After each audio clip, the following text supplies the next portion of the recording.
بصير أيود أحدكم أن تكون له جنة من نخيل وأعناب تجري من تحتها الأنهار له فيها من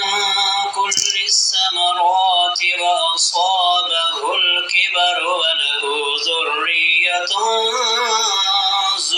ضعفاء فأصابها إعصار فيه نار فاحترقت كذلك يبين